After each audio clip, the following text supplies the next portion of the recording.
আসসালামু আলাইকুম ভিউয়ার্স।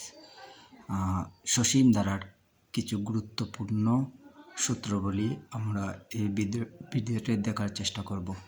যেমন সসীম ধারা অনুকর্ম ধারাগুলো আমরা দিয়েছি। তারপরে সসীম ধারার অনুকর্ম ধারা থেকে আমরা দুটি ধারা লিখেছি। তারপরে দুটি ধারা হলো 1 + 3 + 5 + 7 একটি ধারা, আবার 2 + 4 + 8 + 16 একটি ধারা। এই ধারা দুটি, প্রথম ধারাটি হলো সমান্তর ধারা এবং দ্বিতীয় ধারাটি হলো গুণোত্তর ধারা। তাহলে আমরা এখন সমান্তর ধারা নিয়ে কথা বলবো। সমান্তর ধারা হলো কোনো ধারার যে কোনো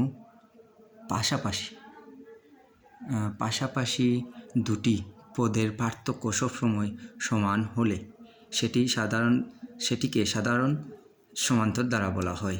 উদাহরণস্বরূপ 1, 3, 5, 7, 9, 11 একটি সমান্তর ধারা। সমান্তর ধারার ধারা নির্ণয় সূত্রটি হলো a + a + d + a + 2d + a + 3d .. এখানে a হলো যে কোনো ধারার প্রথম পদ এবং d হলো যে কোনো ধারার দ্বিতীয় পদ থেকে প্রথম পদের পার্থক্য। ওকে, আমরা পরবর্তী ক্লাসে সমান্তর ধারার সূত্রগুলো দেওয়ার চেষ্টা করব।